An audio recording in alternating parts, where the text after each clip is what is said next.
तो हम लोग बात करेंगे डबल सर्कुलेशन के बारे में। तो इससे पहले हम लोग ब्लड वेसल्स के स्ट्रक्चर के बारे में थोड़ा समझ लेते हैं। तो ब्लड वेसल में आर्टरी और वेन्स जो हैं वो basically made up of 3 layers, उनकी जो वॉल होती है वो 3 लेयर्स की बनी होती है। सबसे इनर मोस्ट लेयर होती है जो कि स्क्वेमस इपिथेलियम की बनी होती है, उसको हम लोग बोलते हैं tunica intima. Interior inner most है इसलिए इंटीमा। इसके बाद मिडिल लेयर है ट्यूनिका मीडिया, और इनर जो आउटर मोस्ट लेयर है वो है एक ट्यूनिका एक्सटर्ना। तो ट्यूनिका एक्सटर्ना जो होता है वो fibrous connective tissue with collagen fibre से बना होता है। और ट्यूनिका मीडिया जो लेयर होती है ये आप देख रहे हैं, ये आर्टरी है, ये वेन है। तो इसमें ट्यूनिका मीडिया जो है वो थोड़ी थिक होती है, और वेन के अंदर ट्यूनिका मीडिया थोड़ी थिन होती है। इसकी वजह से आर्टरी की वॉल की थिकनेस थोड़ी ज़्यादा होती है और वेन की वॉल थिन होती है। तो आर्टरीज का जो वॉल होती है वो जो थोड़ा सा ज़्यादा थिक होती है। अब हम लोग डबल सर्किट के बारे में बात करते हैं, डबल सर्कुलेशन के बारे में।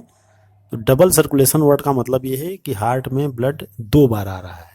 ठीक है, ब्लड इसमें 2 टाइम्स आ रहा है। कहने का मतलब एक बार हम देखते हैं कि बॉडी टिश्यू से ब्लड वेना कैवा के थ्रू जाता है हार्ट में, सुपीरियर और इन्फीरियर आकर के यहाँ पे ओपन होते हैं राइट आर्ट्रियम में। राइट आर्ट्रियम से राइट वेंट्रिकल में, राइट वेंट्रिकल से फिर वो जाता है लंग्स में। यहाँ आप देख रहे हैं ये लंग्स की तरफ ब्लड जा रहा है।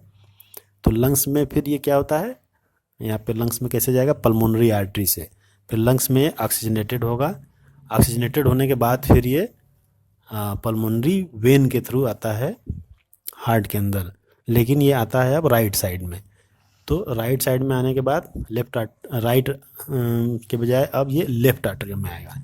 लेफ्ट आर्टरियम से लेफ्ट वेंट्रिकल में, फिर लेफ्ट वेंट्रिकल से ये पूरे बॉडी में पंप होता है। यहाँ आप देख रहे हैं ये लेफ्ट आर्टरियम में पल्मोनरी वेन के थ्रू आता है, पल्मोनरी वेन के थ्रू आता है ये लेफ्ट आर्टरियम में। लेफ्ट आर्टरियम से फिर लेफ्ट वेंट्रिकल में, फिर लेफ्ट वेंट्रिकल से ये निकल करके गया है होल बॉडी में पंप होता है, अपर साइड लोअर साइड दोनों में होता है। एओर्टा के थ्रू, डॉर्सल एओर्टा के थ्रू ये जाता है।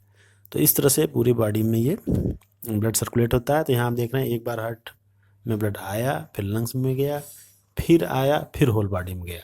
तो बॉडी में दोबारा जाने से पहले ब्लड एक बार लंग्स में जाता है, और लंग्स से होकर के फिर एक बार हार्ट में। तो 2 बार ये आ रहा है, इसीलिए इसको हम लोग डबल सर्कुलेशन बोलते हैं। इस तरह से आप डबल सर्कुलेशन को समझ गए होंगे कि डबल सर्कुलेशन क्या चीज़ होती है। इसके अलावा जो एक आपने पढ़ा होगा कि जो हमारे बॉडी में डाइजेशन होता है डाइजेस्टिव ट्रैक्ट के अंदर, और उसके बाद डाइजेस्टिव ट्रैक्ट से ब्लड जो है वो पूरी तरह से सबसे पहले कहाँ जाता है, लिवर के अंदर जाता है। लिवर के अंदर जाने के बाद फिर वो मेन बॉडी सप्लाई में या सिस्टेमिक सर्कुलेशन में जाता है। तो जो कनेक्शन होता है इंटेस्टाइन और लिवर के बीच में, उसको हम लोग बोलते हैं हिपैटिक पोर्टल सिस्टम। हिपैटिक का मतलब लिवर है, पोर्टल का मतलब पोर्ट करने वाला सिस्टम।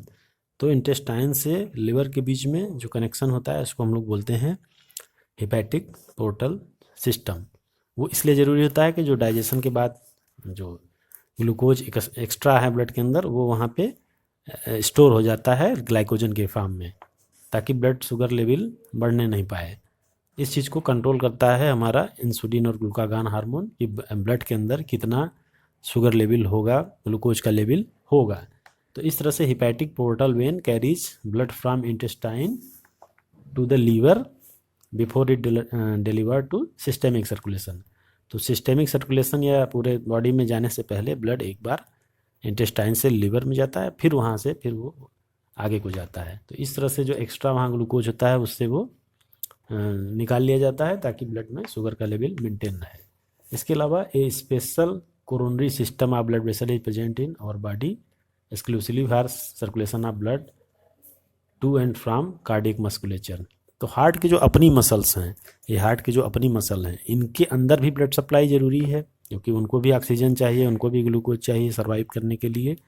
तो हार्ट की जो खुद की अपनी मसल होती हैं उनको हम लोग बोलते हैं कोरोनरी ब्लड वेसल्स, और उसके अंदर जो सप्लाई होती है वो कोरोनरी सिस्टम होता है।